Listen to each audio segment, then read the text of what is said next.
After receiving a terminal diagnosis, a powerful businessman sits alone in a park, on the brink of despair. Then a poor girl appears, and with a touch of his hand tells him, "Have faith." That simple phrase marks the beginning of encounters that would heal something far deeper than the illness. If you were touched by this beautiful story of resilience and love, don't forget to subscribe to our channel and tell us which city you're watching from. Continuing. The sun that streamed through the trees of Boston Common carried no warmth for Robert Hayes as he sat rigidly on a park bench, the manila folder beside him containing papers that had just shattered his world. Stage 4 pancreatic cancer, 6 months, maybe less. The diagnosis from Massachusetts General Hospital's top oncologist felt like a cruel joke played on a man who had everything money could buy. Robert's fingers trembled slightly as he loosened his silk tie. At 58, he was at the pinnacle of his career, CEO of Hayes Investments, one of Boston's most prestigious financial firms. His corner office overlooked the harbor, his Beacon Hill home graced architectural magazines, and his influence extended to boardrooms across New England. Yet now all of it seemed hollow, meaningless. The morning joggers, the young mothers with strollers, the students sprawled on the grass with their books, all moved through their lives unaware that the world had just stopped spinning for the man on the bench. Robert stared at his manicured hands, trying to comprehend how the body that had carried him through decades of ambition and achievement could betray him so completely. His phone buzzed for the 5th time. It would be Charlotte, his wife of 30 years, wondering why he'd walked out of the doctor's office without a word. Or perhaps Amanda, his daughter, the brilliant neurosurgeon who would already be pulling strings at the hospital, arranging consultations with specialists. But Robert couldn't bear to hear their voices crack with worry, couldn't face being the recipient of their pity. "Mister, are you okay?" The small voice cut through his fog of despair. Robert looked up to find a girl of about 10 standing before him, her curly brown hair escaping from 2 uneven braids. She wore jeans with a patch on one knee and a faded yellow t-shirt that had seen better days. "I'm fine," he said automatically, the response of a man who had spent decades projecting strength. "Just enjoying the morning." The girl tilted her head, her eyes an unusual amber color, studying him with unsettling directness. "You don't look fine. You look like my friend Zoe when her puppy got hit by a car." Robert flinched at the girl's bluntness. "I've just received some difficult news." "Bad stuff happens," she nodded sagely. "Grandma Eleanor says that's when you need to hold someone's hand." Without warning, she plopped down beside him on the bench and extended her small hand. "Take my hand and have faith." Robert stared at the outstretched hand, small, slightly dirty, with a plastic bead bracelet around the wrist. His instinct was to stand up, to politely excuse himself from this strange encounter. Instead, something in the girl's unwavering gaze made him hesitate. "That's quite a philosophy for someone your age," he said, attempting a smile. "I'm Lily," she replied, her hand still extended, "and I'm almost 11. "Robert Hayes," he responded, automatically, then surprised himself by placing his hand in hers. Her fingers were warm, the grip surprisingly firm. They sat in silence for a moment, and Robert felt an unexpected calm wash over him. It was absurd, sitting in a public park holding hands with a child he didn't know, yet somehow it anchored him in the storm of his thoughts. "Does it help?" Lily asked after a while. "Does what help?" "Holding my hand, having faith." Robert considered the question. "I don't know about faith, but the company is nice." Lily nodded as if he'd said something profound. "Grandma says loneliness makes everything worse. She says people need people, especially when things hurt inside. Your grandmother sounds wise." "She is. She raised me after Mom left." Lily said this matter-of-factly, without self-pity. "She works at the library on Boylston Street, but she's at the hospital today for her checkup." The mention of hospitals brought Robert's reality crashing back. He gently withdrew his hand. "I should go. My family will be worried." "Will you come back tomorrow?" Lily asked, standing up and brushing off her jeans. "I come here every day after school. Grandma works late on Tuesdays." Robert hesitated. The rational part of him knew he should focus on medical appointments, on setting his affairs in order, on spending precious time with his own family. Yet something about this strange, forthright child pulled at him. "Perhaps," he said non-committally. Lily smiled, revealing a gap where a front tooth was missing. "I'll be here. Same bench. And if you come, I'll bring cookies. Grandma taught me how to make snickerdoodles." As Robert watched her skip away, he felt something he hadn't expected to feel again, curiosity about tomorrow. It was a tiny spark in the darkness that had enveloped him since the doctor had spoken those devastating words. At home that evening, the Hayes mansion on Beacon Hill was thick with tension. Charlotte moved through the rooms like a ghost, her elegant features drawn with worry. Amanda had arrived with a stack of medical journals and a fierce determination that bordered on denial. Neither of them knew how to reach him as he sat silently in his study, a glass of untouched scotch on the desk before him. "Dad," Amanda said. From the doorway, her white coat exchanged for casual clothes that did nothing to diminish her professional air. "I've spoken with Dr. Patel. There are treatment options we haven't discussed yet. Immunotherapy trials at Dana-Farber." "Amanda," Robert interrupted gently, "we both know what stage 4 means." She stepped into the room, her composure cracking slightly. "You can't just give up. That's not who you are. You're Robert Hayes. You've never accepted defeat in your life." He looked at his daughter. Brilliant, driven, so much like himself. How could he explain that for the first time in his life, he was facing an opponent that couldn't be outworked, outspent, or outmaneuvered? "I'm not giving up," he said finally. "I'm just processing." Charlotte appeared beside Amanda, her hand resting protectively on their daughter's shoulder. "Where did you go today, after the appointment?"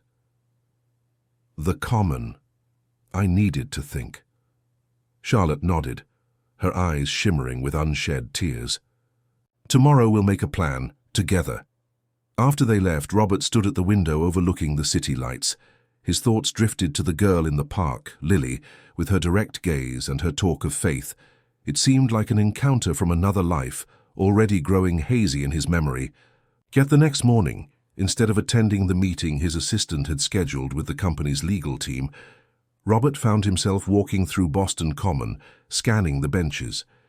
He told himself it was simply to get some air, to clear his head before the battery of tests Amanda had arranged for the afternoon.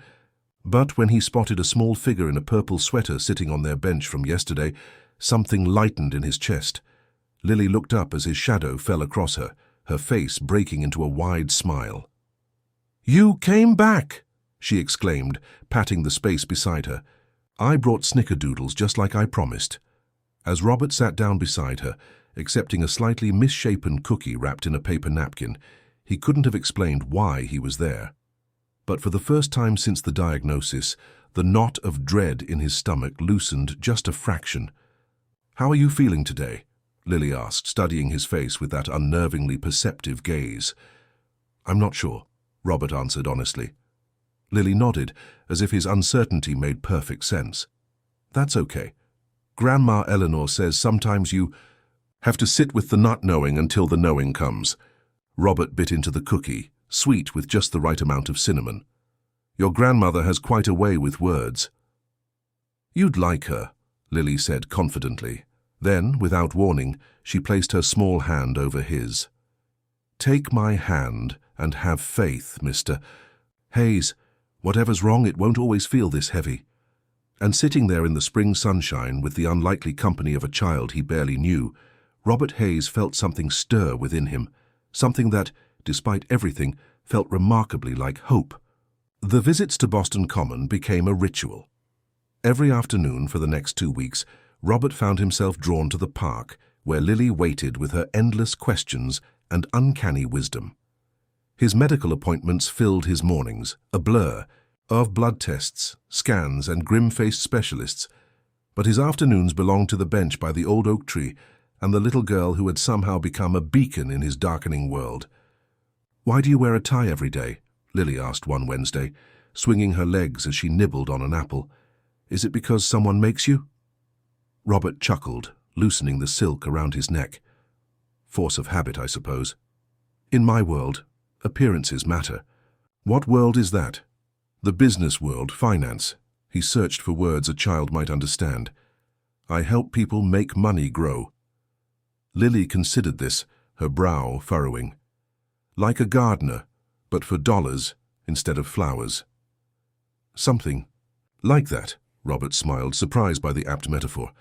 Though sometimes I feel more like a gambler than a gardener. Charlotte had begun to notice his afternoon disappearances. Where do you go? She'd asked the night before, her voice carefully neutral as she removed her pearl earrings at their bedroom vanity.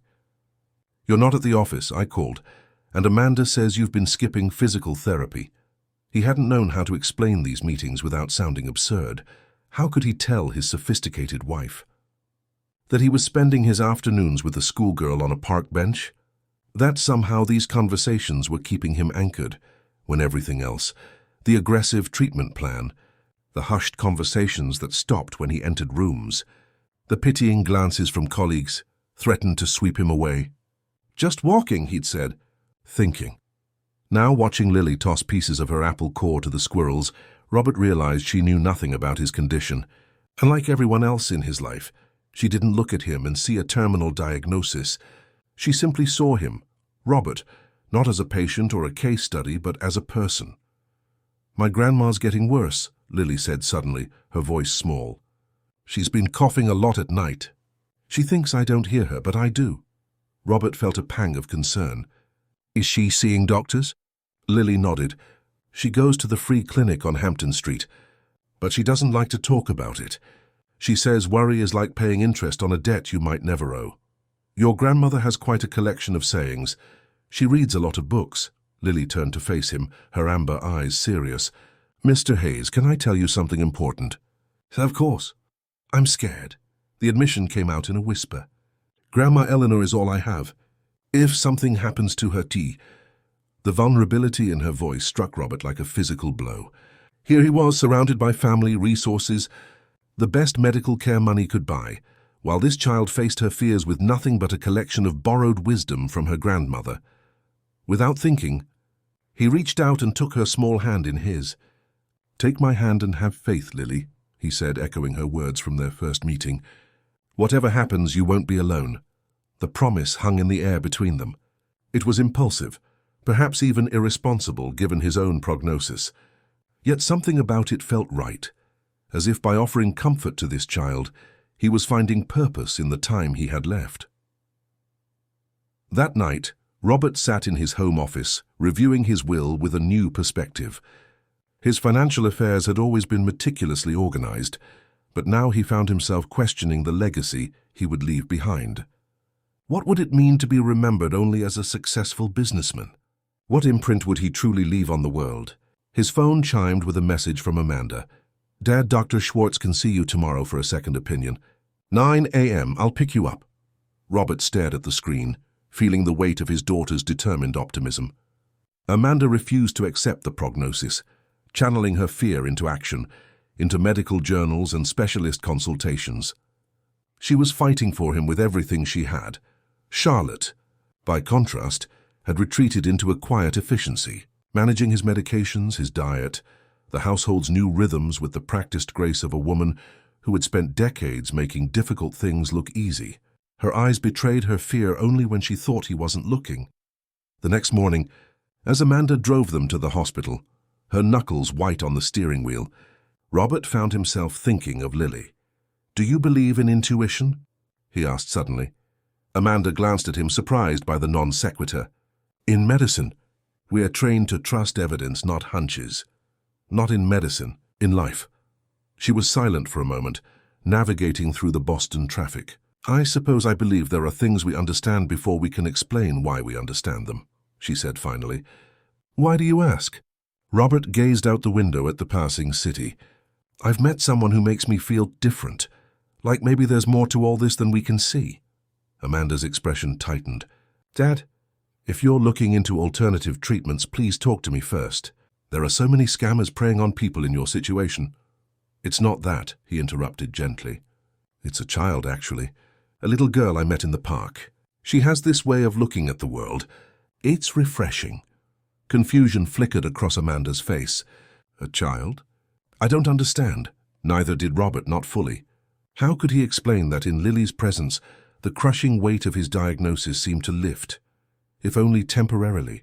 That her simple questions often led him to profound reflections. That when she said, "Take my hand and have faith," something in him wanted to believe. "It's nothing," he said finally. "Just an unexpected friendship." The appointment with Dr. Schwartz yielded no miracles. The specialist reviewed his scans with the same grave expression Robert had come to dread, offering only minor variations on the treatment plan already in place. As they left the hospital, Robert felt the familiar heaviness descend. "We'll try Memorial Sloan Kettering next," Amanda said, her voice strained but determined. "They're doing groundbreaking work with immunotherapy combinations." Robert nodded, but his thoughts were already drifting to Boston Common, to the bench where Lily would be waiting. "Drop me at the park," he said impulsively. "Dad, you should rest. Please." "Amanda."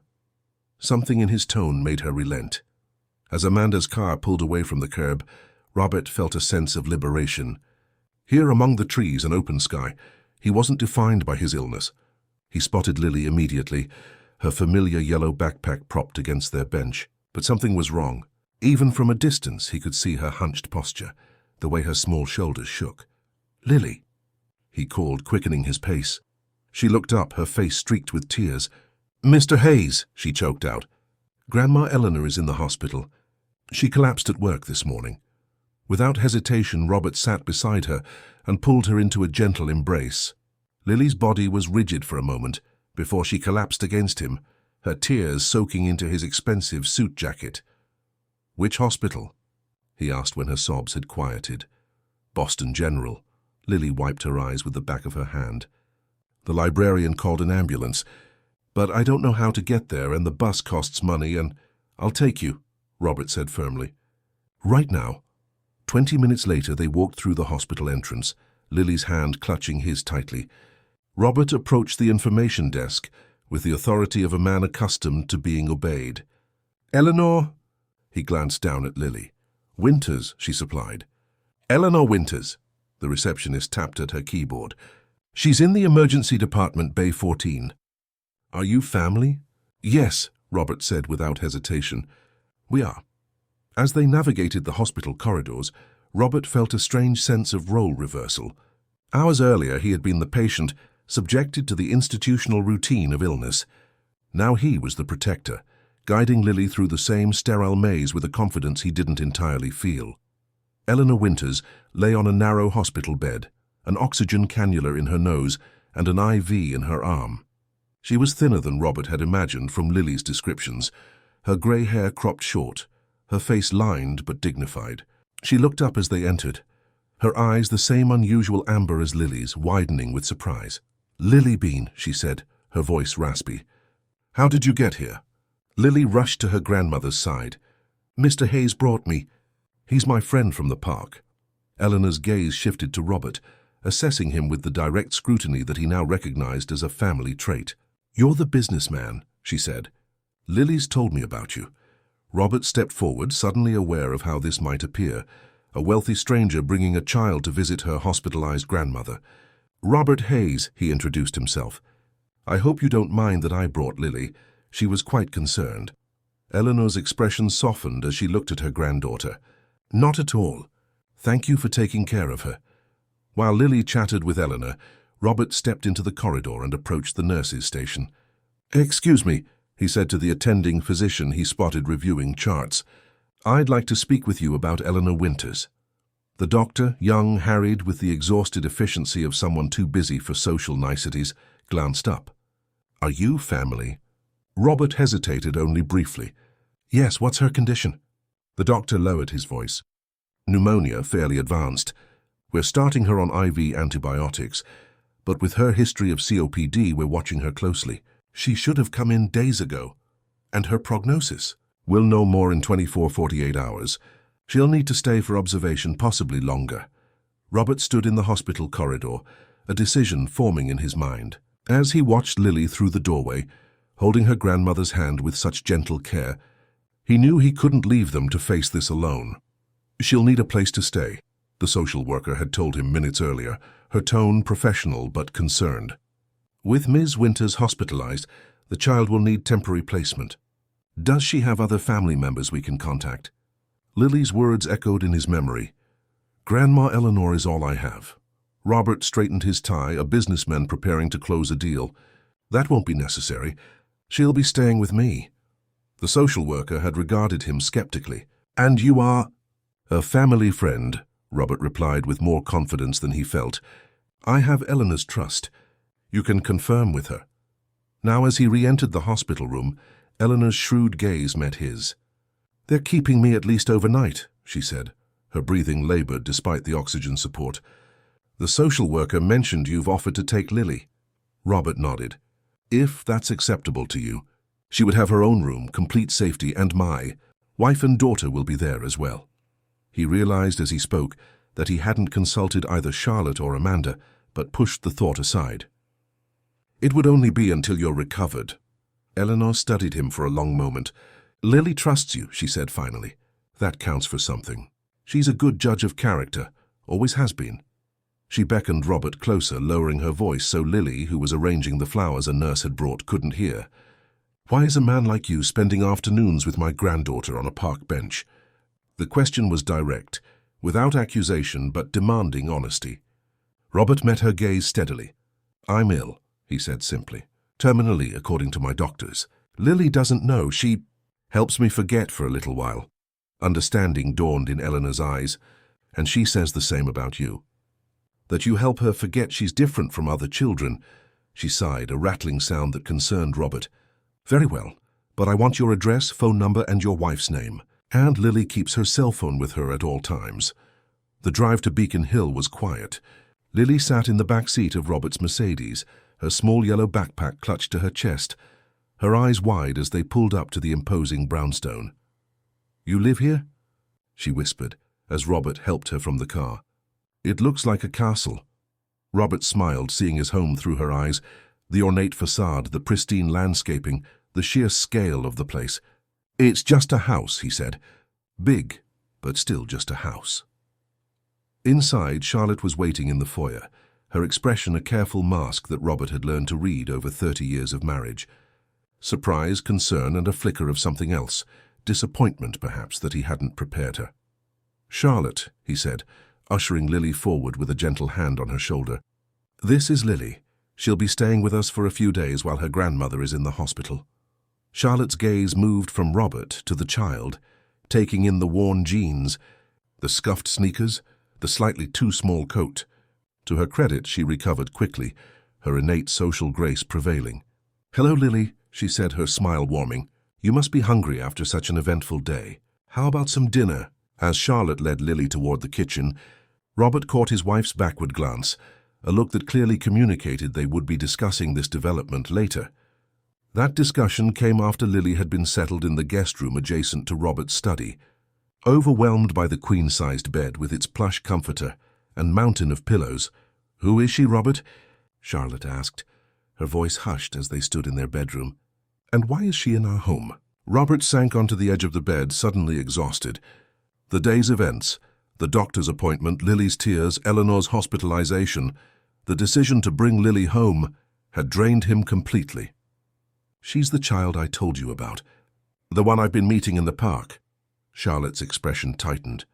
"You've been meeting a child in the park?" "Robert, do you have any idea how that sounds?" "It's not like that," he said wearily. She's special, Charlotte. When I'm with her, I don't feel like a dying man." The stark word dying hung between them. They so rarely named it directly, as if speaking it aloud might hasten the inevitable. Charlotte sat beside him, her anger softening. "Her grandmother is truly in the hospital." Robert nodded. "Pneumonia. Serious, especially given her COPD. Lily has nowhere else to go. And you just decided, without consulting me, without considering what Amanda might think?" "It was an emergency," Robert said, knowing the excuse was inadequate. "I couldn't leave her there." Charlotte was silent for a long moment, her fingers absently twisting her wedding band. "I've lost you to this illness in so many ways," she said finally, her voice barely audible. "You've withdrawn, built walls I can't climb. And now you've formed this connection with a stranger, a child, that seems to give you something I can't." The pain in her voice cut through Robert's fatigue. He reached for her hand. "You haven't lost me," he said. "I'm still here. Are you?" Charlotte's eyes searched his. "Because sometimes it feels like you've already started saying goodbye." Before Robert could respond, a soft knock at their door interrupted the moment. Amanda stood in the doorway, her expression bewildered. "There's a little girl eating cereal in our kitchen at 10 o'clock at night," she said. "Want to explain?" Robert sighed. "It's a long story." "I've got time," Amanda replied, crossing her arms. "Considering I live here too." The conversation that followed was difficult. Amanda, ever the pragmatist, raised concerns about liability, about Robert's declining health, about the wisdom of inviting a stranger's child into their home. Charlotte remained quiet, her face unreadable as Robert defended his decision with increasing passion. "She has nowhere else to go," he repeated, frustration edging his voice. "What would you have me do? Leave her to foster care? Let the system swallow her up while her grandmother is fighting for her life?" "That's not fair, Dad," Amanda protested. "Of course I don't want that. But there are proper channels, professionals who handle these situations. Professionals like the overworked social worker I met today, the one juggling 40 cases and couldn't tell me when she'd find placement for Lily." Robert shook his head. "No, she stays here." The finality in his tone ended the discussion, though Robert could see it was far from resolved in his daughter's mind. Later that night, unable to sleep, Robert padded down the hallway to check on Lily. He found her sitting by the window in her borrowed room, gazing out at the Boston skyline. "Can't sleep?" he asked softly, not wanting to startle her. Lily turned, moonlight catching the tracks of tears on her cheeks. "I'm worried about Grandma Eleanor." Robert crossed the room and sat on the window seat beside her. "The doctors are taking good care of her. She's strong, like you. What if she doesn't get better?" Lily's voice trembled. "What happens to me then?" The question pierced Robert's heart. Here was a child contemplating the very fear that had consumed his own thoughts since his diagnosis. What happens to those we love when we're gone? "Let's not worry about that tonight," he said gently. "One day at a time, remember?" Lily nodded, wiping her tears with the sleeve of the oversized t-shirt Charlotte had found for her to sleep in. "That's what Grandma always says." She leaned against Robert's shoulder, her small body warm against his side. "Mr. Hayes." "Joe, yes? Thank you for bringing me to your castle." Robert smiled into the darkness. "You're welcome, Lily." The next morning brought a household in cautious adjustment. Charlotte, despite her reservations, had risen early to prepare a breakfast that would appeal to a child. Pancakes shaped like animals, a bowl of fresh berries, hot chocolate with miniature marshmallows. Lily's delight at the spread was infectious, momentarily cutting through the tension that lingered from the previous night's discussions. "I've never had a pancake that looked like an elephant before," she exclaimed, examining Charlotte's creation with wonder. Charlotte's smile was genuine as she set a glass of orange juice beside Lily's plate. "My specialty. Amanda used to request them every Sunday when she was about your age." Amanda, entering the kitchen in her hospital scrubs, paused at the domestic scene before her. Something flickered across her face, confusion perhaps, or an unexpected pang of memory. "Morning," she said, reaching for the coffee pot. "Lily, right? Did you sleep okay?" Lily nodded, suddenly shy in the presence of this new adult. "Your room is really nice. The bed is so big I got lost in it." A reluctant smile tugged at Amanda's lips. "That's the guest suite. I had the same reaction first time I had a sleepover there." She poured her coffee into a travel mug, her movements efficient. "Dad, don't forget you have chemo at 11. The reminder landed like a stone in the momentary calm of the kitchen. Robert nodded, not meeting Lily's curious gaze. "I remember." "I can drive you," Amanda offered, her tone softening. "My shift doesn't start until 3. "That would be helpful, thank you." Robert turned to Lily. "Would you be all right staying with Charlotte while I attend to some medical business?" Lily looked between the adults, her perception clearly detecting the undercurrents. "Is something wrong with you, Mr. Hayes?" The question hung in the air. Robert hesitated, uncertain how to respond. Charlotte stepped in smoothly. "Robert needs some routine treatments," she said. "Nothing for you to worry about. While he's gone, perhaps you'd like to help me in the garden. The tulips are just starting to bloom." Lily's face brightened.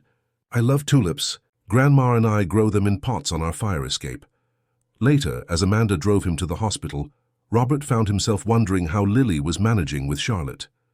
His wife was kind but reserved, especially with strangers, and he worried that her discomfort with the situation might affect her interaction with the child. You really care about her, don't you? Amanda's question interrupted his thoughts. Lily? Yes, I suppose I do. Amanda kept her eyes on the road. I've never seen you like this, Dad, not even with me. The observation stung. That's not fair, Amanda. I've always cared deeply for you. I know that, she said quickly. But there's something different in the way you look at her. Like she represents something. She trailed off, searching for the word hopeful, Robert supplied. She makes me feel hopeful. Amanda was silent for a moment. Dad, I need to ask you something, and I need you to be honest with me. Robert tensed, uncertain where this was heading. Of course. Do you know this child from somewhere else? Before the park, I mean. Is there some connection you're not telling us about? The question caught Robert off guard. What? No, why would you think that? Amanda shrugged, but the gesture seemed forced. Just a feeling. The way you've taken her in, your immediate bond. It's unusual. Sometimes connections defy explanation, Robert said, thinking of that first day in the park, of Lily's small hand in his. Not everything follows a logical pattern, Dr. Hayes. Amanda smiled faintly at his use of her title. Maybe not. But in my experience, coincidences this significant often aren't coincidences at all. As they pulled into the hospital parking lot, Robert couldn't shake the unsettling feeling that his daughter's intuition had touched on something he himself hadn't yet recognized, a pattern forming just beyond the edge of his awareness, like a shape emerging from fog. A week passed, then two. Eleanor's condition improved enough for her to be moved out of intensive care, but her recovery was slow. The doctors recommended an extended hospital stay, followed by rehabilitation, a timeline that stretched into months rather than days. Robert arranged for the best care, quietly covering expenses that Eleanor's limited insurance wouldn't, ignoring her proud protests when she discovered his intervention. I don't accept charity. Mr. Hayes, she'd said firmly from her hospital bed. It's not charity, Eleanor, he'd replied. It's what anyone would do for family. The word family had slipped out unbidden, surprising them both. But Eleanor hadn't corrected him, merely fixed him with that penetrating amber gaze that reminded him so much of Lily. Meanwhile, Lily's presence transformed the Hayes household in ways none of them had anticipated. The austere rooms, designed more for impression than comfort, gradually softened around the edges. Colorful drawings appeared on the refrigerator. A collection of smooth stones and oddly shaped twigs accumulated on the windowsill in the kitchen. Laughter, a sound that had become increasingly rare, echoed through the high-ceilinged rooms. Charlotte, initially hesitant, had developed a tentative bond with the girl. Robert would come home from treatment to find them baking cookies or huddled over a jigsaw puzzle, Charlotte's usual reserve melting under Lily's persistent warmth. She asked me today if I knew how to braid hair, Charlotte told him one evening as they prepared for bed. Said her grandmother's hands shake too much these days. So I braided her hair. She paused, a soft smile playing at her lips. I'd forgotten how much I enjoyed doing that for Amanda when she was small. Even Amanda, despite her initial skepticism, had been drawn into Lily's orbit. The night she'd taught Lily to play chess, a game Robert had tried and failed to interest his daughter in decades ago, had been a revelation. Amanda's competitive edge softened by Lily's delight in learning, their heads bent together over the board in identical poses of concentration. But the most profound change was in Robert himself. 3 weeks after Lily had come to stay, Dr. Patel stared at his latest scan results with undisguised bewilderment. I can't explain it, the oncologist said, shaking his head as he pointed to the images. The tumor has reduced by nearly 30%. Without surgical intervention, that's unprecedented. Amanda, who had insisted on accompanying him to the appointment, leaned forward in her chair. Could it be a response to the immunotherapy? Possibly, Dr. Patel said, though his tone suggested doubt. But I've never seen such a dramatic response in a case like your father's, especially not with just one treatment cycle. Robert listened to their technical discussion with a strange sense of detachment. While the doctor and his daughter debated percentages and response rates, he found himself thinking of Lily's words that first day. Take my hand and have faith. That evening, Robert sat in his study reviewing business documents, a habit he maintained despite stepping back from day-to-day operations at Hayes Investments. The door creaked open, and Lily peeked in, her hair in the neat braids Charlotte had woven earlier. "Mr. Hayes, can I ask you something?" "Of course, Lily, come in." She padded across the carpet in mismatched socks, one purple with stars, one green with stripes, and climbed into the leather chair opposite his desk. "Are you sick? Like really sick?" The directness of the question startled him. "What makes you ask that?" Lily shrugged, picking at a loose thread on her sleeve. "I heard Mrs. Hayes and Amanda talking. They said something about a tumor getting smaller, and you go to the hospital a lot. And sometimes you look really tired when you come back, like Grandma looks after her treatments." Robert sighed. He'd avoided telling Lily about his condition, partly to protect her from another worry, and partly because in her presence he could almost forget the death sentence hanging over him. But Lily's perception, as always, cut through adult pretenses. "Yes," he admitted finally, "I'm sick, but the doctors say I'm doing better than they expected." Lily nodded solemnly. "That's good. Are you going to get all better?" The hope in her eyes made the truth impossible to voice.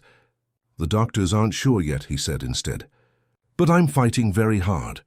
"Like a warrior," Lily said with unexpected fierceness. "Grandma says that's what people with cancer are, warriors." The word hung in the air between them. Cancer, the enemy now named. "Yes," Robert said softly.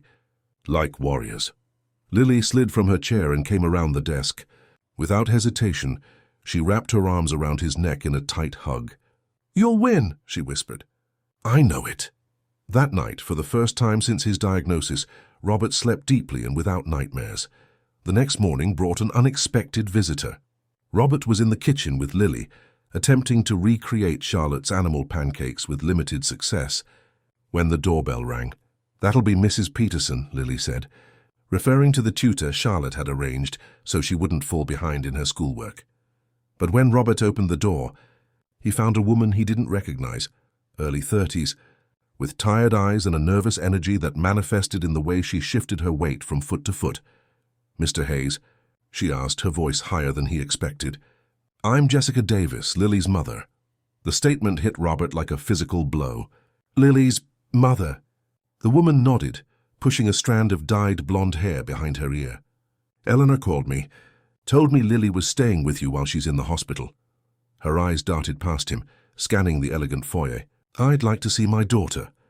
Robert remained in the doorway, a protective instinct rising within him. "Eleanor didn't mention you would be visiting." Jessica's laugh had a bitter edge. "I bet she didn't. Eleanor's never approved of me, but Lily is my daughter and I have a right to see her." Before Robert could respond, a small voice came from behind him. "Mom?" Lily stood in the hallway, her expression a complex mixture of surprise, hope, and wariness. Jessica's face softened at the sight of her daughter, genuine emotion breaking through her defensive posture. "Hey, baby girl," she said. "Aren't you going to give your mom a hug?" Lily hesitated, looking up at Robert as if seeking permission. The uncertainty in her eyes twisted something in his chest. After a moment, she moved forward and allowed Jessica to embrace her, her own arms hanging loosely at her sides.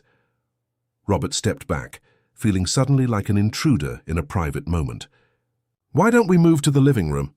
he suggested, his businessman's instinct for control reasserting itself. "Charlotte can make some coffee." Jessica's arrival upended the delicate balance they had established. She sat perched on the edge of the sofa, her cheap perfume incongruous in the tastefully appointed living room, as Lily showed her the drawings she'd made during her stay. Charlotte maintained a polite facade, though Robert could read the tension in the set of her shoulders as she served coffee in their best china cups. "So," Jessica said after declining Charlotte's offer of cream or sugar, "Eleanor says you're some big-shot businessman. How exactly did you end up taking in my kid?" The question carried an undercurrent of accusation that set Robert's teeth on edge. Before he could formulate a diplomatic response, Lily jumped in. "Mr. Hayes is my friend," she said firmly. "We met at the park. He visits Grandma Eleanor in the hospital every day and makes sure she has everything she needs." Jessica's eyebrows rose. Does he now? How generous. She sipped her coffee, studying Robert over the rim of the cup. And what do you get out of this arrangement, Mr. Hayes? Jessica, Charlotte interjected, her tone polite but cool, I assure you, our only concern has been Lily's well-being during what must be a difficult time for your family. My family, Jessica repeated, emphasizing the possessive. Right, well, I appreciate your hospitality, but I think it's time Lily came home with me. Robert felt his heart rate accelerate. Home? Eleanor mentioned you've been away. Jessica's expression hardened. I've been dealing with some personal issues, but I'm back now and I'm clean. 6 months sober. She turned to Lily, who had gone very still beside her. What do you say, baby girl? Ready to come home with Mom? Lily's eyes, wide and uncertain, found Robert's. The fear in them was unmistakable. But what about Grandma Eleanor? She needs me.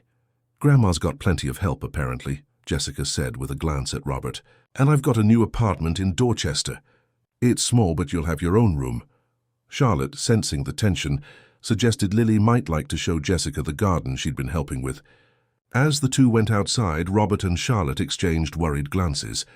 We can't let her go with that woman, Robert said in a low voice. Something's not right. Charlotte laid a hand on his arm. Robert, she's Lily's mother. We have no legal standing here. I don't trust her. The way Lily looked when she saw her, that wasn't the reaction of a child excited to see her mother. Charlotte sighed. I share your concerns. But legally. I don't care about legally, Robert interrupted, an uncharacteristic anger flaring. I care about Lily. The conversation ended abruptly as Jessica and Lily returned from the garden. Jessica checked her watch, a cheap plastic thing that looked too tight on her wrist. We should get going. I've got a shift at the diner at 4. Lily looked stricken. But I haven't packed my things, and I need to say goodbye to Amanda. And what about school tomorrow? Mrs. Peterson is coming to help with my science project. Jessica's smile didn't reach her eyes. We'll figure all that out, baby. Don't worry. Robert stepped forward. Perhaps Lily could stay one more night, he suggested. Give her a chance to pack properly, say her goodbyes. You could pick her up tomorrow. Jessica hesitated, clearly torn between asserting her authority and the practical appeal of the offer. Fine, she said eventually. One more night. I'll be back tomorrow at noon. After she left, Lily sat at the kitchen counter, unusually quiet as Charlotte prepared lunch. Robert pulled a stool beside her. Are you okay, Lily? She nodded, but her eyes remained fixed on her folded hands. I didn't know Mum was back. You don't seem very happy about it. Lily's shoulders lifted in a small shrug. She comes back sometimes. But she never stays. She looked up at Robert, her amber eyes too serious for a child. She'll leave again. She always does. That afternoon, Robert made an urgent call to his lawyer. I need you to look into something, he said, closing his study door for privacy. A woman named Jessica Davis. She claims to be the mother of a child currently staying with us. While the lawyer worked, Robert visited Eleanor in the hospital. She looked better than she had in days, some color returning to her cheeks, though the oxygen cannula remained in place. Jessica showed up, Robert said without preamble. She wants to take Lily home with her tomorrow. Eleanor closed her eyes briefly. I was afraid of this. When the social worker contacted her about Lily's situation, I hoped she wouldn't respond. She never has before. Eleanor, Robert leaned forward, keeping his voice low though they were alone in the room. What do you know about Jessica's sobriety? Is she really clean? Eleanor's mouth twisted. Jessica has been clean at least a dozen times in Lily's life. It never lasts. She fixed Robert with a hard stare. If she takes Lily, that child will be caring for an adult who can barely care for herself. Again. Isn't there anything we can do? Legally, Eleanor sighed. Without evidence of current drug use or abuse, no. Jessica is her mother. She has rights. And Lily? What about her rights? Before Eleanor could respond, Robert's phone rang. It was his lawyer. I've found something interesting about Miss Davis, he said without greeting. She was arrested 3 weeks ago for possession. Released on her own recognizance pending trial. Robert's grip tightened on the phone. So much for 6 months sober, he muttered. Can we use this? Possibly. An arrest isn't a conviction, but it could be grounds for an emergency hearing.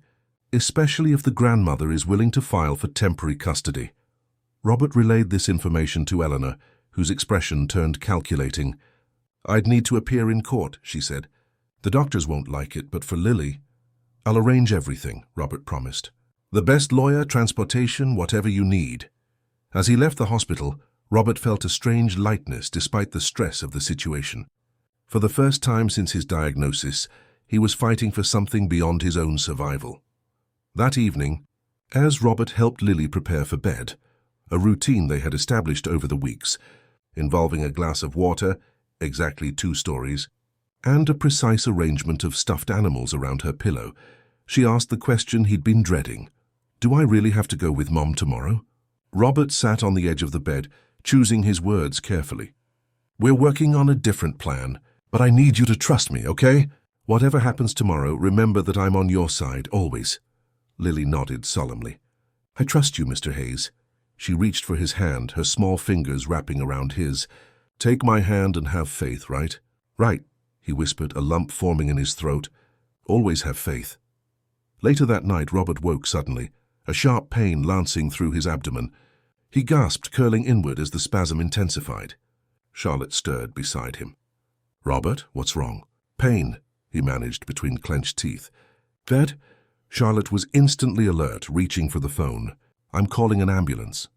"No," Robert grasped her wrist. "Amanda." "Call Amanda." 20 minutes later, Amanda helped him into her car, her face tight with professional concern.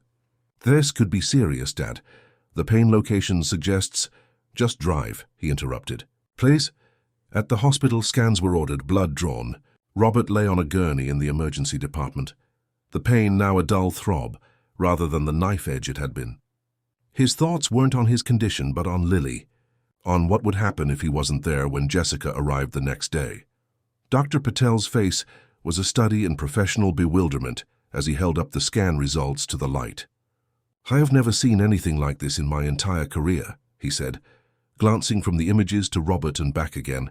"The tumor hasn't just shrunk, it's almost completely gone." Amanda, who had insisted on being present, despite Robert's protests that she should be resting before her shift, stood frozen beside her father's hospital bed. "That's impossible," she whispered. "Pancreatic adenocarcinoma doesn't just disappear." "And yet," Dr. Patel gestured to the scan, "that's exactly what appears to be happening. Mr. Hayes, have you been taking any supplements, alternative treatments? Anything you haven't discussed with us?" Robert shook his head, the movement causing a dull throb where the acute pain had been hours earlier. "Nothing beyond what's been prescribed." Dr. Patel ran a hand through his thinning hair. "We'll need to run more tests, of course. But I must say, this is extraordinary." After the doctor left, Amanda remained by Robert's bedside, her expression troubled. "Dad, this defies everything I know about medicine. It's like—" She hesitated, as if reluctant to continue. "Like what?" Robert prompted. "Like something out of those faith-healing testimonials Grandma used to watch on TV." She gave a short, uncomfortable laugh. "Which is ridiculous, of course. There must be a scientific explanation." Robert thought of Lily's small hand in his, of her words repeated like a mantra. "Take my hand and have faith." Could it really be that simple? That mysterious? "What time is it?" he asked suddenly. Amanda checked her watch. "Just after 9, why?" "Jessica is coming for Lily at noon. I need to be there." Amanda's eyebrows rose. "Dad, you're in the hospital. You had what could have been a serious complication. You're not going anywhere until Dr. Patel clears you." "This is important, Amanda." Robert sat up straighter, ignoring the twinge in his side. "Lily needs me." Something shifted in Amanda's expression. A realization, perhaps, or a connection being made. "You really love that little girl, don't you?" The question caught Robert off guard. Love wasn't a word he used frequently, not even with his own family. He was more comfortable with tangible expressions of care, providing, protecting, ensuring security. But with Lily, "Yes," he said simply, "I do." Amanda studied him for a long moment. "There's something you're not telling me. About Lily, about why she matters so much to you." "It's complicated." "Try me." Amanda pulled a chair closer to the bed and sat, her posture making it clear she wasn't leaving without answers. Robert sighed, gathering his thoughts. How could he explain a connection he himself didn't fully understand? When I'm with her, I feel whole, like she fills a space I didn't even know was empty. Amanda nodded slowly. I've noticed something else. Something that's been bothering me since she arrived. She hesitated, then continued carefully. She has your eyes, Dad. Not just the color, but the way they crinkle at the corners when she smiles. And when she's thinking hard about something, she gets the same vertical line between her eyebrows that you do. The observation hung in the air between them. Robert felt a cold weight settle in his stomach. What are you suggesting? I think you know. Amanda's voice was gentle but insistent. Is there any possibility that Lily could be related to us, to you? Robert's mind raced through calculations, through memories, through possibilities he had never allowed himself to consider. I don't see how 11 years ago, Amanda pressed. Were you ever unfaithful to Mom? The blunt question struck like a physical blow. Robert opened his mouth to deny it automatically, then closed it again. The truth deserved better than reflexive denial. Once, he admitted, the word barely audible. A business trip to Chicago. It was a difficult time. Your mother and I were struggling after the miscarriage. I was weak, lonely. He trailed off, the excuses sounding hollow even to his own ears. And the woman? Amanda asked, her professional detachment slipping to reveal the daughter beneath. Who was she? A waitress at the hotel bar. Young, smart, taking night classes in literature. We talked for hours before. Robert shook his head as if to clear the memory. I never knew her last name. Jessica, though. Her name was Jessica. Amanda exhaled slowly. Dad, Lily is 10 years old. The timing fits. It's not possible, Robert insisted, but even as he spoke, connections were forming in his mind. Lily's unusual amber eyes, so like his mother's. The familiar tilt of her head when she was listening intently. The way her fingers drummed in sequence when she was impatient, a habit he'd had since childhood. We should do a DNA test, Amanda said, her clinical mind already mapping next steps. To be certain. No. Robert's response was immediate and firm. Not without Lily's knowledge and consent. And not before we deal with Jessica's claim on her. Amanda stood, her expression a mixture of concern and determination. I'll go talk to Dr. Patel about discharging you. If you're stable, he might agree to it with monitoring. After she left, Robert sat in the hospital bed, his mind reeling. Could it be true? Could Lily, the child who had appeared in his life at the moment he most needed hope, who had somehow connected with him instantly and deeply, be his daughter? The mathematical possibility existed, certainly. But the cosmic unlikelihood of their meeting in Boston Common, of all the parks in all the cities in the world. A soft knock interrupted his thoughts. Eleanor Winters sat in a wheelchair in the doorway, an orderly standing behind her. I heard you were a patient now too, she said, her voice stronger than it had been in weeks. Thought I'd check on my granddaughter's guardian angel. The orderly wheeled her into the room, positioning her beside Robert's bed before discreetly stepping out. Eleanor studied Robert's face with her penetrating gaze. You look like you've seen a ghost. In a manner of speaking, Robert replied. Eleanor, I need to ask you something important. She nodded, waiting. Lily's father, he began, his throat suddenly dry. What do you know about him? Eleanor's expression didn't change, but something flickered in her eyes. Recognition, perhaps. Not much. Jessica met him when she was working at some hotel in Chicago. A businessman passing through.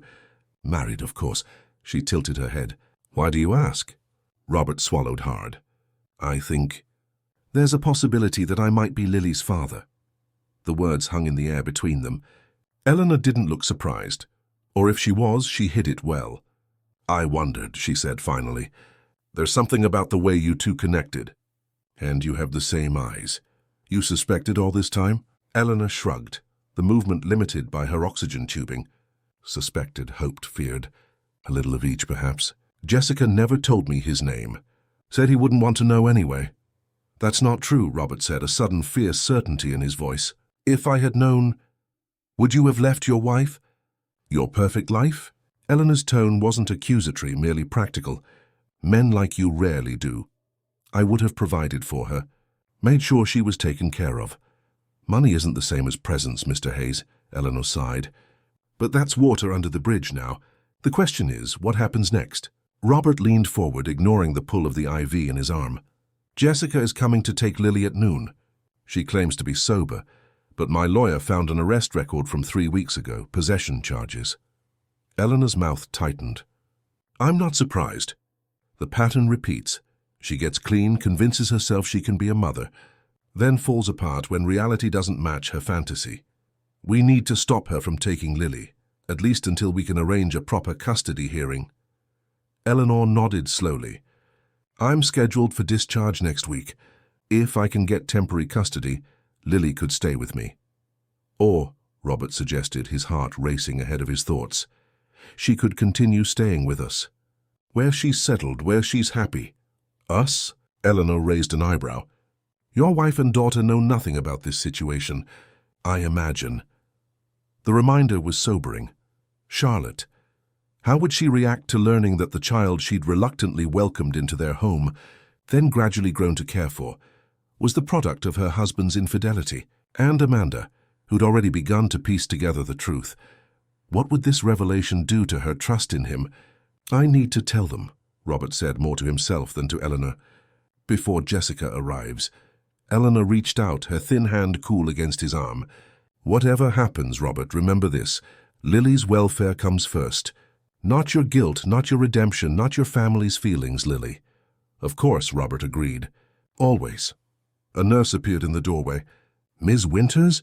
Time to return to your room. Doctor's orders. As Eleanor was wheeled away, she turned back to Robert. One more thing. If you are Lily's father, and I believe you are, she deserves to know. Not someday, not when it's convenient. Now. The next hour passed in a blur of medical procedures and discharge paperwork. Dr. Patel, though confused by Robert's insistence on leaving, eventually relented, prescribing pain medication and scheduling a follow-up appointment for the next day. Amanda drove him home in tense silence, the weight of their earlier conversation hanging between them. At the house, Charlotte met them at the door, her expression shifting from relief to concern as she took in Robert's pale face and Amanda's tight features. What's happened? What's wrong? Where's Lily? Robert asked, glancing past her into the foyer. In the garden with Mrs. Peterson. They're collecting leaves for a science project. Charlotte looked between her husband and daughter. Will someone please tell me what's going on? Amanda gave Robert a pointed look before heading upstairs, leaving him to face Charlotte alone. He led his wife to the living room, gesturing for her to sit beside him on the sofa, where they'd spent countless evenings over 30 years of marriage. Charlotte, he began, taking her hand in his. There's something I need to tell you. Something I should have told you years ago. As the words spilled out, the business trip, the lonely night, the brief affair, Charlotte's face remained eerily composed, only the whitening of her knuckles betraying her emotional response. When Robert reached the crux, his suspicion that Lily might be his biological daughter, she pulled her hand away. Is this a joke? She asked, her voice dangerously quiet. Some cruel test? Charlotte, all these weeks, she continued as if he hadn't spoken, I've been caring for this child, braiding her hair, teaching her to bake my mother's recipes, worrying about her when that awful woman showed up. And all along she was living proof of your betrayal. Robert flinched at the raw pain in her voice. I didn't know. I swear to you I had no idea until Amanda pointed out the resemblance. Charlotte stood abruptly, pacing to the window that overlooked the garden. Below, Lily and Mrs. Peterson were visible, heads bent together over a collection of leaves spread on the stone patio. Does she know? Does Lily know who you are to her? No, Robert said. Not yet. But I need to tell her before Jessica arrives. Charlotte turned, her composure cracking to reveal the hurt beneath. And then what, Robert? What's your plan? Bring your illegitimate child into our home permanently. Pretend we're one big happy family? The question hung in the air, unanswerable in its complexity. What did he want? What was best for Lily? For Charlotte? For the family they had built together over decades? Before he could respond, the doorbell rang. Robert checked his watch, 11:30. Jessica was early. Charlotte straightened her shoulders, a lifetime of social training taking over. I'll get it. You should prepare what you're going to say to Lily. As she left the room, Robert stood shakily, the pain in his side momentarily forgotten in the face of the emotional storm brewing. He moved to the window, watching as Mrs. Peterson gathered the leaves into a folder, as Lily looked up toward the house with a questioning expression. In that moment, seeing her clearly for perhaps the first time, Robert knew with absolute certainty. She was his daughter. And somehow, against all odds, they had found each other just when they both needed it most. From the living room, Robert heard the front door open, followed by Charlotte's measured greeting and Jessica's higher-pitched response. He steeled himself, squaring his shoulders as he had before countless high-stakes negotiations. But this wasn't business. This was his daughter's future, his family's integrity, his own redemption. He entered the foyer just as Mrs. Peterson and Lily came in from the garden. Lily's face brightened at the sight of him.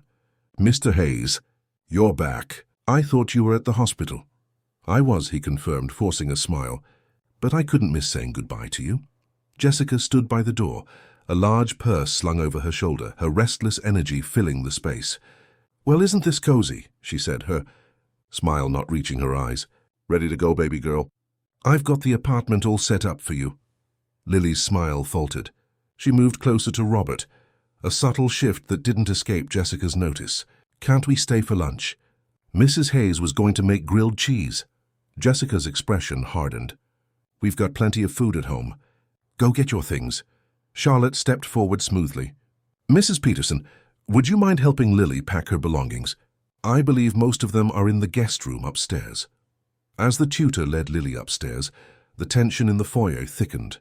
Jessica crossed her arms, her defensive posture at odds with her attempt at casual conversation. "Nice place you've got here. Must have cost a fortune." "Jessica," Robert said quietly, "we need to talk before Lily comes down." She raised an eyebrow. "About what?" "Your generous hospitality. Don't worry, I'm not expecting a handout. It's about Lily's father." The words hung in the air. Jessica's posture stiffened, her eyes narrowing with sudden wariness. "What about him?" Robert glanced at Charlotte, who stood rigidly by the staircase, her face a careful mask. I believe I might be Lily's father." Jessica's laugh was harsh, disbelieving. "Is this some kind of joke?" "Some twisted way to keep my kid." "Chicago," Robert said quietly. "The Palmer House Hotel about 11 years ago. You were working as a bartender, taking literature classes at night." The color drained from Jessica's face. Her purse slipped from her shoulder, landing with a thud on the marble floor. "How did you—" She stopped, her eyes widening as she truly looked at him for the first time. "Oh my God, it is you." Charlotte made a small sound, something between a gasp and a moan before turning away. "Why didn't you tell me?" Robert asked, his voice strained. "If I had known I had a daughter." "You had a wife," Jessica interrupted bitterly. "A perfect life. What would you have done? Left all this for a one-night stand and her kid?" She shook her head. "I wasn't naive enough to believe that fairy tale." "You should have given me the choice," Robert insisted. "I had a right to know my child. And Lily had a right to a father who was present, not just sending checks from a distance." Jessica's voice rose. Then she caught herself, glancing toward the stairs. More quietly, she added, "It doesn't matter now anyway. She's my daughter and we're leaving." Robert stepped closer, lowering his voice urgently. "Jessica, I know about the arrest. 3 weeks ago, possession charges. You're not sober." Her face contorted with anger. "You've been checking up on me?" "Who do you think you are?" "Someone who cares about Lily's welfare," Robert replied evenly. "If you take her now, I'll be forced to contact Child Protective Services." "Is that what you want?" Jessica's hands clenched into fists at her sides. "You arrogant bastard. You think you can walk into her life after 10 years and suddenly play daddy? Where were you when she had pneumonia at age 3? Where were you when she cried herself to sleep, asking why she didn't have a father like other kids?" Each question landed like a blow. Robert had no defense, no justification for his absence, unwitting though it was. But before he could respond, a small voice came from the staircase. "Mom? Mr. Hayes? Why are you fighting?" Lily stood halfway down the stairs, clutching her yellow backpack to her chest. Her amber eyes, his mother's eyes, his eyes, wide with confusion and fear. Jessica recovered first, smoothing her expression into a brittle smile. "Nothing to worry about, baby. Just grown-up talk. You ready to go?" Lily descended the remaining stairs slowly, her gaze moving between the adults with the wariness of a child who had learned to read emotional undercurrents for survival. Were you talking about my dad? The question struck them all silent. Jessica's smile faltered. Charlotte looked away. Robert felt his heart constrict painfully in his chest. Why would you think that? Jessica asked finally. Lily shrugged, the gesture heartbreakingly adult for her small frame. I heard you say Daddy, and you were talking about where he was when I was little. She looked directly at Robert, her perceptiveness cutting through pretense as always. Is it about you, Mr. Hayes? Are you my dad? The moment crystallized around them. Jessica frozen in dismay, Charlotte rigid with controlled emotion, Amanda appearing at the top of the stairs, drawn by the raised voices. And at the center, Lily, waiting with the direct, uncompromising patience of a child who had learned that adults rarely tell the whole truth the first time. Robert moved forward, crouching to Lily's eye level despite the twinge in his side. Lily, he began, his voice gentle, this is complicated and I only just found out myself. But yes, I believe I might be your father. Lily's face remained solemn, processing this information with remarkable composure. Is that why I felt like I knew you that first day in the park? The question, so innocent yet so profound, brought unexpected tears to Robert's eyes. Maybe I felt it too. Jessica stepped forward, reaching for Lily's arm.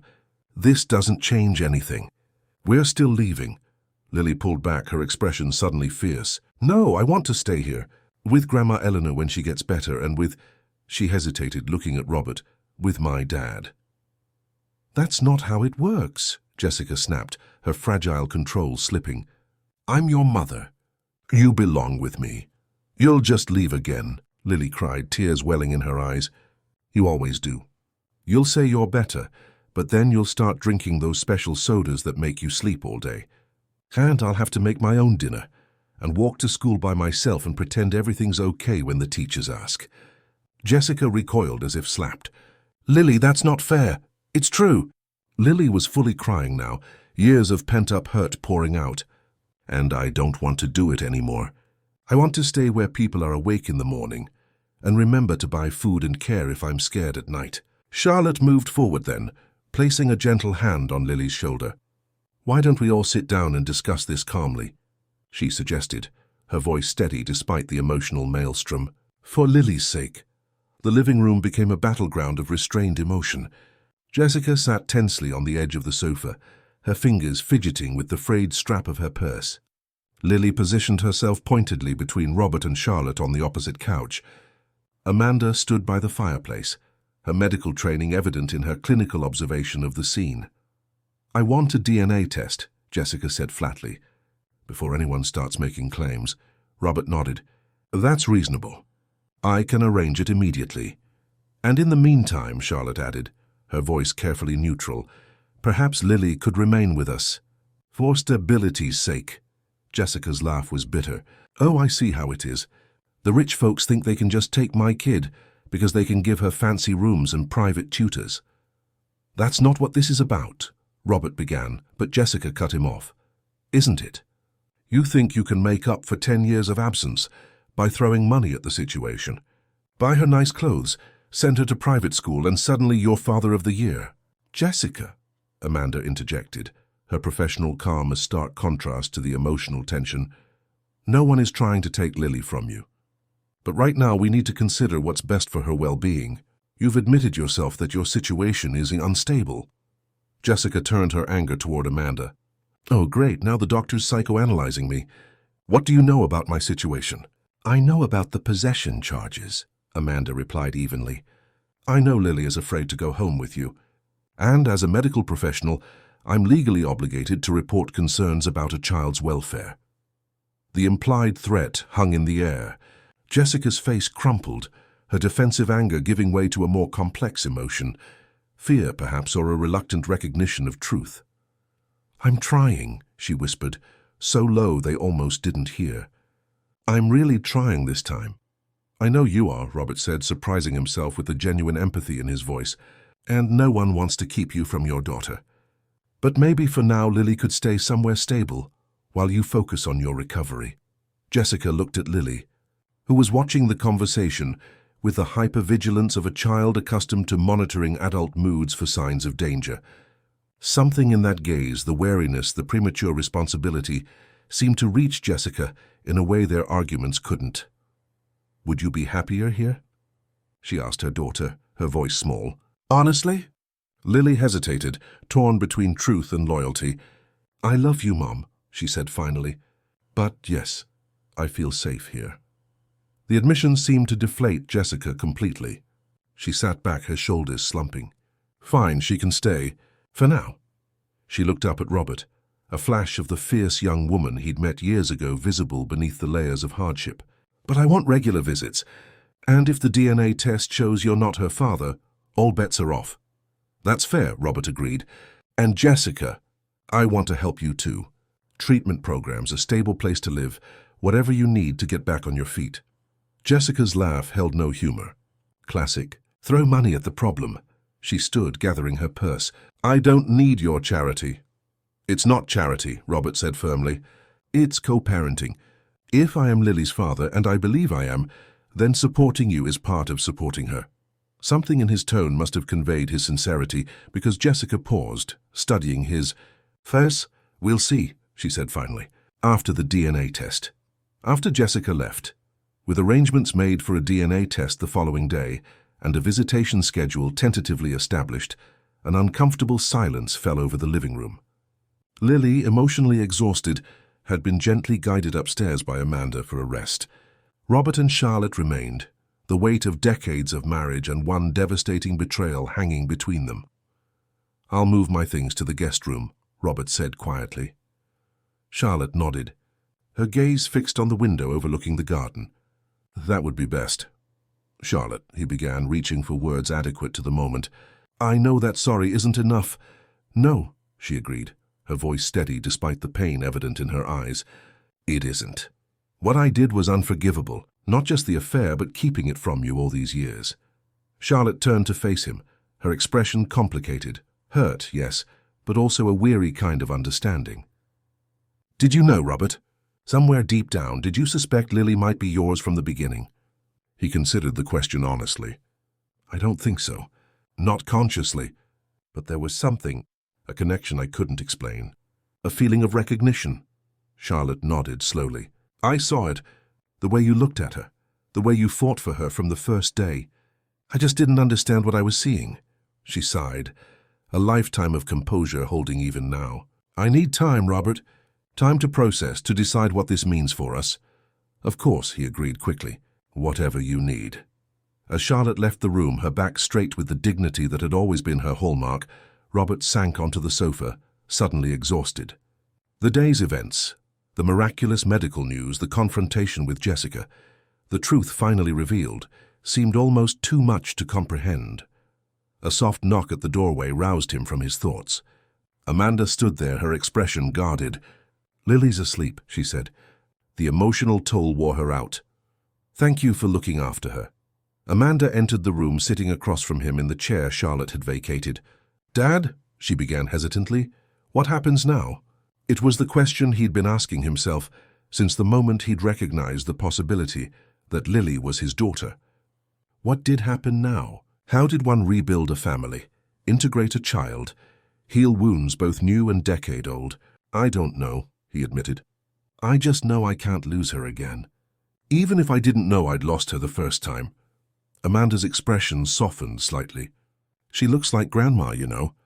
Around the eyes. "I should have noticed it sooner." "You did notice," Robert reminded her. "You saw what I couldn't or wouldn't see." They sat in silence for a moment, father and daughter contemplating the changed landscape of their family. "Your mother will need support," Robert said finally. "This is devastating for her." Amanda nodded. "I know. I'll stay close, be available." She hesitated, then added, "And Lily will need support too, professional support, to process all of this. It's a lot for a child to handle." "I'll arrange it," Robert agreed. "The best child psychologist in Boston." "And you?" Amanda asked, her clinical gaze assessing him. "How are you handling all this, especially with your medical situation being so unusual?" Robert considered the question. How was he handling it? The diagnosis that had seemed a death sentence now appeared to be miraculously reversing. The family he had built over decades was fracturing under the weight of his past mistakes. And the child he never knew he had was asleep upstairs, her world turned upside down by revelations she couldn't fully comprehend. "I'm still standing," he said finally. "And for the first time since the diagnosis, I have something more important to focus on than my own mortality." Amanda stood, moving to sit beside him on the sofa. In a gesture that surprised them both, she took his hand. "Whatever happens with Mom, with Lily, with your health, I'm here, Dad, we'll figure it out." The simple promise, offered without reservation despite her own hurt and confusion, brought unexpected tears to Robert's eyes. "When did you get so wise?" he asked, his voice rough with emotion. Amanda's smile was tinged with sadness. "I had good teachers, even when they were flawed." As evening fell, Robert stood in the doorway of the guest room where Lily slept, watching the gentle rise and fall of her chest. His daughter. The words still felt strange, miraculous, terrifying in their responsibility. Whatever came next, custody arrangements, family therapy, the long process of building trust with a child, he was only beginning to know. He knew with absolute certainty that his life had changed irrevocably, and for the better. Tomorrow would bring its own challenges. Charlotte's pain to address, Jessica's defensive anger to navigate, legal complexities to untangle. But tonight, watching his daughter sleep peacefully under his roof, Robert felt something he had thought lost forever in the oncologist's office weeks ago: future, possibility, hope. He closed the door softly and made his way to the second guest room, where he would sleep alone tonight for the first time in 30 years of marriage. As he passed the master bedroom, he heard Charlotte's muffled sobs through the door and felt the weight of her pain like a physical burden. There would be no easy resolutions, no simple forgiveness. The road ahead would be difficult for all of them. Yet as he prepared for bed, Robert found himself whispering Lily's words like a prayer: "Take my hand and have faith." Not blind faith that everything would magically resolve, but the deeper faith that even in the midst of pain and confusion, healing was possible. That broken things could be mended, though the scars would always remain. That second chances, when granted, were precious beyond measure. Whether that faith had somehow healed his body remained a medical mystery. But Robert knew with certainty that it had already begun to heal his soul. 6 months later, Boston Common was ablaze with autumn colors. Robert sat on what he now thought of as their bench, watching as Lily raced across the grass, her laughter carrying on the crisp October air. Eleanor, seated beside him, followed her granddaughter's movements with a smile, her breathing easier now, though the portable oxygen tank remained at her side. "She's thriving," Eleanor observed. "I haven't seen her this happy in years." Robert nodded, warmth spreading through his chest as he watched Lily cartwheel across the lawn. Her new red coat, Charlotte's selection, flashing like a cardinal against the fallen leaves. She deserves every bit of it. The DNA test had confirmed what they already knew in their hearts. Robert was Lily's biological father. The month since had been a complex navigation of legal proceedings, family therapy, and delicate new beginnings. Custody arrangements had been formalized. Lily lived primarily with Robert and Charlotte, with regular visits to Eleanor's new apartment in a senior living community that Robert had helped arrange. Jessica, now 3 months into a residential treatment program, had bi-weekly supervised visits that were gradually growing less tense. Charlotte approached from the path, carrying a tray of hot drinks from the nearby cafe. "Hot chocolate for Lily," she announced, passing the cups around. "Tea for Eleanor and coffee for you." Robert. "Thank you, dear," Eleanor said, accepting the steaming cup with gloved hands. The easy interaction between the two women still sometimes surprised Robert. After the initial shock and pain, Charlotte had found her way to a kind of grace that humbled him daily. Not forgiveness exactly. The betrayal had cut too deep for that, but a hard-won acceptance that allowed them to build something new from the wreckage of what had been broken. They no longer shared a bedroom. Their marriage had been irreparably altered, but they had found a new way to be family, centered around the child who had brought both chaos and healing into their lives. "Mom texted," Lily announced, flopping onto the bench between Robert and Eleanor, cheeks flushed from exertion. "She got her 30-day chip yesterday." "That's wonderful news," Charlotte said, handing Lily her hot chocolate. "We should celebrate when she visits this weekend." The ease with which Charlotte included Jessica in their family circle was another small miracle in a season of them. There had been tension, certainly, Painful conversations, tears, recriminations, but somehow, centered always on what was best for Lily, they had found their way to an uneasy alliance that was slowly growing into something like respect. "Amanda's coming for dinner tonight," Robert reminded Lily. "She wants to hear all about your science project." Lily's face lit up. "I got an A. Mrs. Peterson says my presentation on cellular regeneration was the best in the class." Robert exchanged a smile with Charlotte over Lily's head. Amanda had been instrumental in helping Lily understand Robert's medical situation in age-appropriate terms.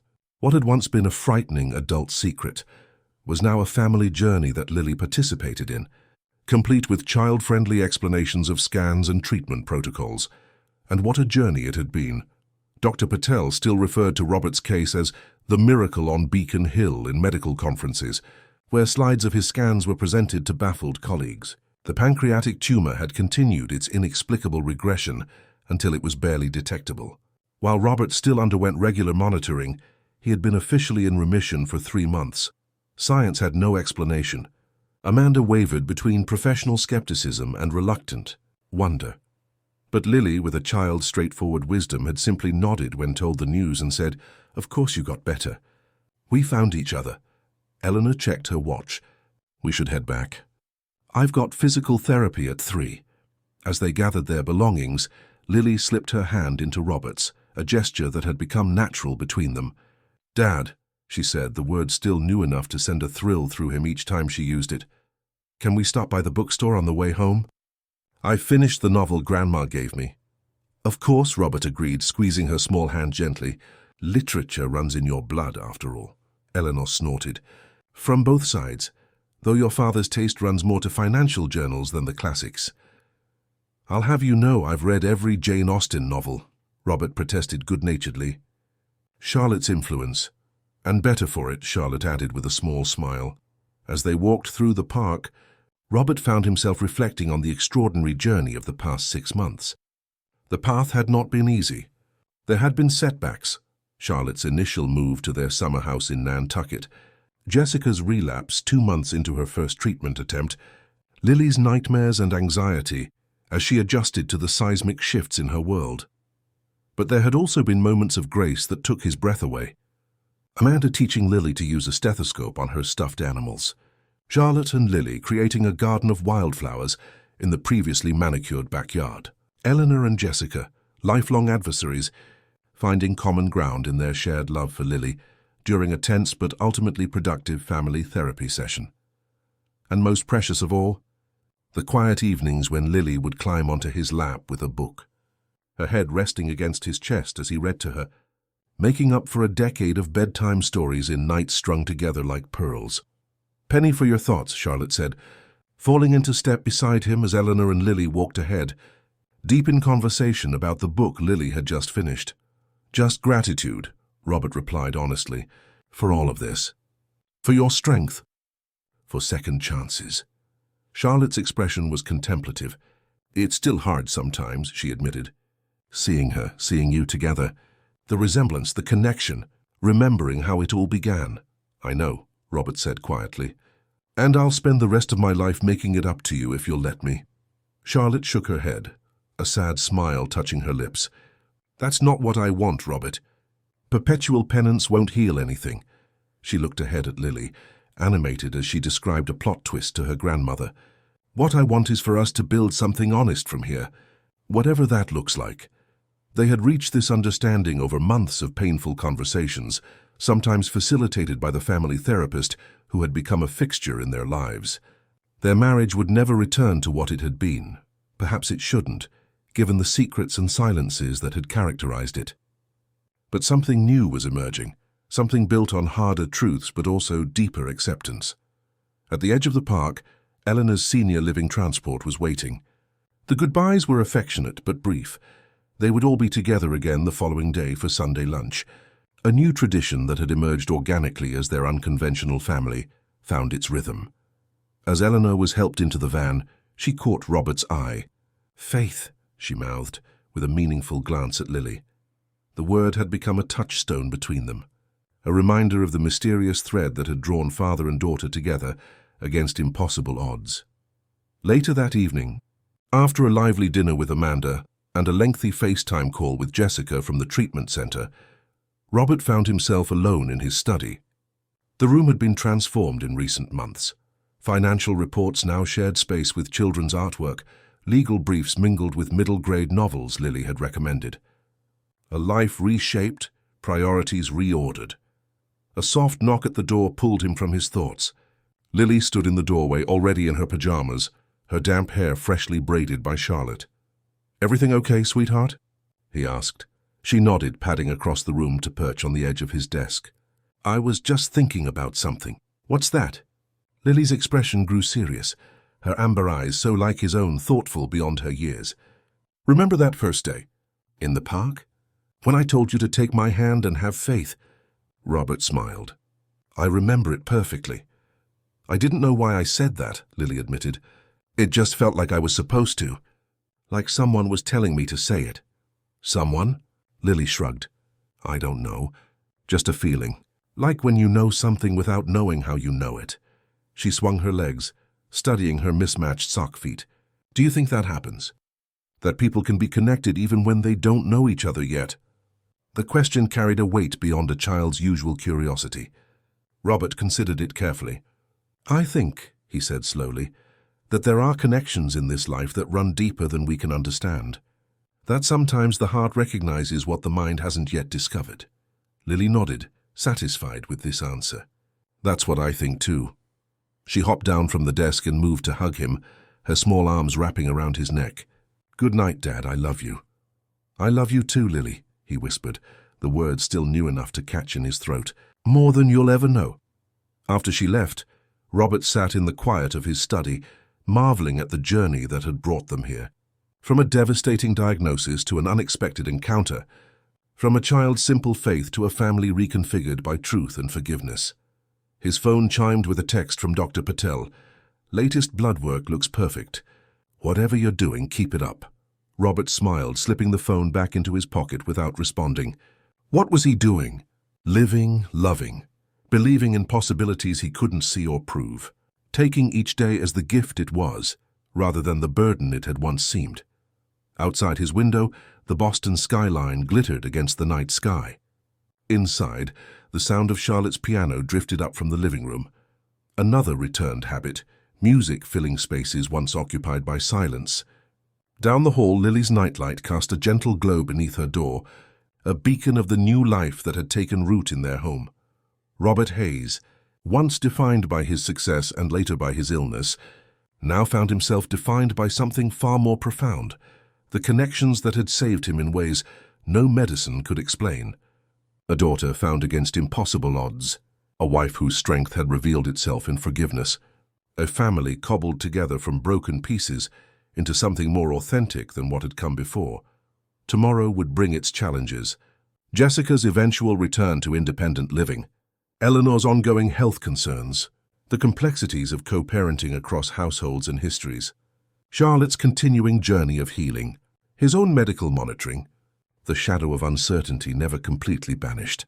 But tonight, in this moment, Robert felt the deep certainty that had eluded him throughout his driven, achievement-oriented life. The certainty that he was exactly where he was meant to be, surrounded by exactly the people he was meant to love. That through some cosmic alchemy of chance and choice, pain and redemption, he had found his way home. He closed his eyes, hearing Lily's voice in his memory. "Take my hand and have faith." And he did. Not faith that life would be perfect or painless, he knew better now, but faith that even in imperfection, in the messy complexity of human relationships and second chances, there was profound beauty. That healing came in unexpected ways, through unexpected people, that sometimes a child's wisdom could illuminate what a lifetime of adult certainties had obscured. The next morning, they would gather again at Boston Common, at the bench where it all began. Eleanor would bring her lemon squares. Jessica would join them for her first unsupervised visit, nervous but determined. Charlotte would spread a blanket on the grass, maintaining the grace that had become her hallmark. Amanda would arrive late from her hospital shift, bearing medical journals and an endless curiosity about her father's miraculous recovery. And at the center of it all would be Lily, the unexpected catalyst, who had transformed a dying man's solitary grief into a messy, complicated, beautiful tapestry of connection. A child who had appeared at precisely the moment she was needed most, offering a simple truth that had proven more powerful than any prognosis. That sometimes, faith isn't about believing in what you can see. It's about reaching out to what you can't yet see but somehow know is there. A hand extended across emptiness, a connection waiting to be made, a family waiting to be found. Robert Hayes, against all medical probability, had been given a second chance at life. But more importantly, he had been given a second chance at living, fully, authentically, with his heart open to both pain and joy. And for that unexpected gift, he would be eternally grateful. Family, Eleanor had said at their last Sunday lunch, raising her glass in a toast, is complicated and messy and beautiful, but we recognize each other with our hearts long before our heads catch up. Lily had grinned, lifting her apple juice in response. To our strange and complicated family, full of love. It was the perfect description. Strange, complicated, and absolutely full of love. Finn. Dear listeners, we hope the story of Robert and Lily has touched your heart. The mysterious connection between father and daughter, the healing power of faith, and the beauty of second chances remind us that life's most profound gifts often come when we least expect them. If you enjoyed this emotional journey, please don't forget to subscribe to our channel and like this video. Every day we bring unique stories that explore the complexity of human relationships and the power of unexpected connections. We've prepared a special playlist with similarly moving stories about family bonds that transcend time and circumstances. You'll find it on your left. What unexpected connection has changed your life? We'd love to hear your story in the comments below. Until our next story, remember that sometimes the most profound healing comes not from medicine, but from the simple act